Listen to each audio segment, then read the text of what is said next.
আজকে কোনো সুখ সভায় এখানে মিলিত হয়নি। এ রাজ্যের একটা অস্বাভাবিক পরিস্থিতি, যা গত 6 বছর ধরে এই ত্রিপুরা রাজ্যে লাগাতার চলছে। শুধু ব্যক্তি খুন না, এই রাজ্যের মানুষের গণতান্ত্রিক অধিকার, সাংবিধানিক অধিকার, মানবাধিকার সমস্ত কিছু প্রতিদিন তিলে তিলে খুন হচ্ছে। তারই একটা ঘটনা আরো জঘন্যভাবে গতকাল যেখানে ঘটে গেল। এই মুহূর্তে সেরকম কিছু বলার ভাষা আমার কাছে নেই। শুধু আমি যে কথাটা বলতে চাই, কমরেড বাদল শীলকে যারা সরাসরি আঘাত করেছে, সেখানে লাঠি এবং অন্যান্য ধারালো অস্ত্র দিয়ে, অবশ্যই তারা কমরেড বাদল শীলের খুনি। কিন্তু যে খুনিরা এরা কাপুরুষ। বাদল শীলকে সামনে থেকে না, পেছন থেকে তার মাথায় যে আঘাত দেখেছি, তারা সেভাবে খুন করেছেন। কিন্তু আসল খুনি তারা নন, খুনিদের তার অংশ। আসল খুনি আজকে ত্রিপুরা রাজ্যের মধ্যে যে রাজনৈতিক শক্তি শাসন ক্ষমতা চালাচ্ছে, আর তাদের হয়ে ক্রীড়নক হয়ে যারা সাংবিধানিক দায়িত্ব পালন করবেন, এ রাজ্যের নাগরিকদের জীবন, মাল, সম্পত্তি, তার অধিকার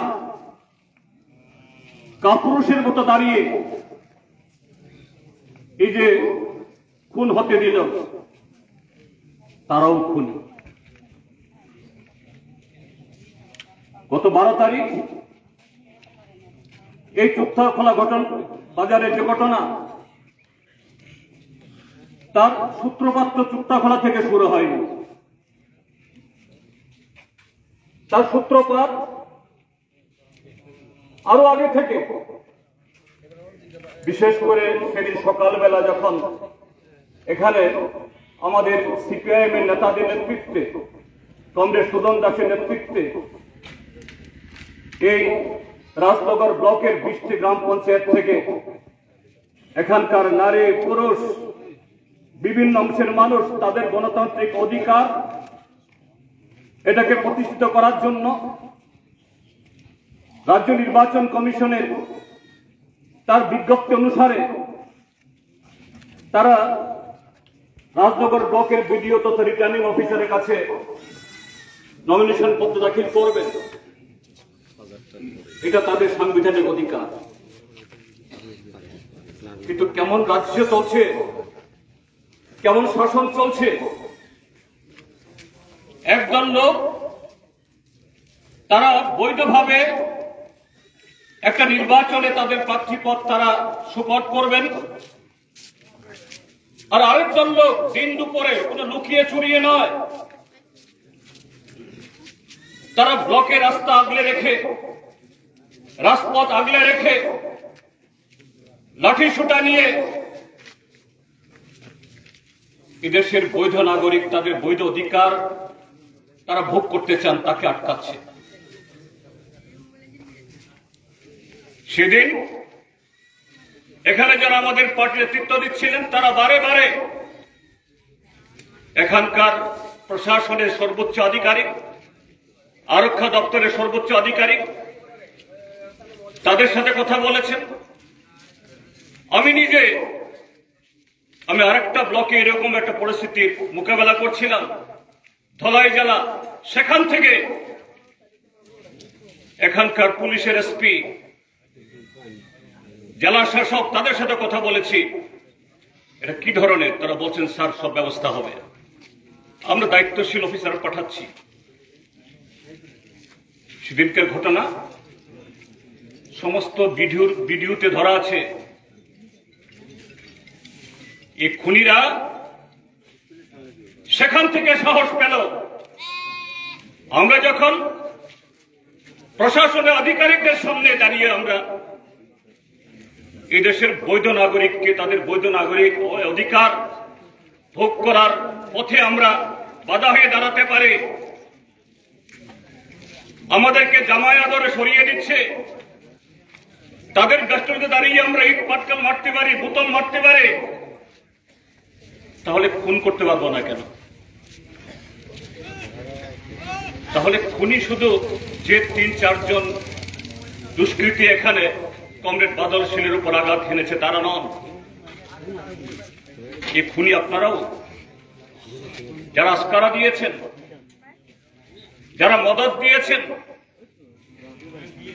কিন্তু তাদেরকে বলতে চাই যে রাজনৈতিক কর্তৃত্বের ছত্রছায়ায় বা তাদের কারো কারো অঙ্গুলি হিলনে আপনারা আপনাদের এই সাংবিধানিক দায়িত্ব আপনারা পালন করছেন না, আপনারা রেহাই পাবেন না। ত্রিপুরাজ্যের গণতান্ত্রিক মানুষ, কমরেড বাদল শীলের খুন শুধু বাদল শীলের খুন না, ব্যক্তি বাদলের খুন না, গণতন্ত্রের খুন, গণতন্ত্র হত্যা। এই গণতন্ত্র পুনরুদ্ধারে এবার দেখেছেন সারা দেশে কিভাবে ঐক্যবদ্ধভাবে মানুষ নেমেছে। অনেক অনৈতিক কাজ কারবার করে আজকে ত্রিপুরাজ্যের শাসক দলের যারা প্রতিভরা তারা কোন রকমের সরকারে আছেন, কিন্তু বেশি দিন থাকবেন না, এই ত্রিপুরাজ্যের মধ্যে তারাও থাকবেন না। কাজে সবার কাছে আবেদন থাকবে, যারা মনে করেন এই সমস্ত অন্যায়ের কারবারি, যারা এখন একতন্ত্র ব্যবস্থায় রাজত্ব কায়েম করতে চান, তারা চিরকাল থাকবে, এটা ভুল। পৃথিবীর ইতিহাসে কোথাও এটা হয় না। চুক্তাখোলার নাগরিকদের, এখানকার ভাই বন্ধু কমরেডদের আবেদন করব, ঐক্যবদ্ধ হন। আপনারাই তো বলছেন এই দুষ্কৃতিকারী যারা গুন্ডামি করে সংখ্যা বেশি না, কিন্তু আপনারা তো অনেক অনেক বেশি। কাজে অনেক অনেক বেশি যারা গুন্ডামি চান না, এমনকি বিজেপির সমর্থকদের মধ্যেও সাধারণ মানুষ যারা উন্নয়ন যারা চান, কেউ চান না এভাবে একজন তরতাজা যুবক অকালে তার প্রাণ জ্বরে যাক, অকালে তার স্ত্রীর সিঁথির সিঁদুর মুছে যাক, একটা যুবতী মেয়ে অকালে তার পিতা হারা, কেউ চান না। কাজেই চুপ থেকে নয়, বইয়ের চিঠি থেকে নয়, ঐক্যবদ্ধ হন, আওয়াজ তুলুন।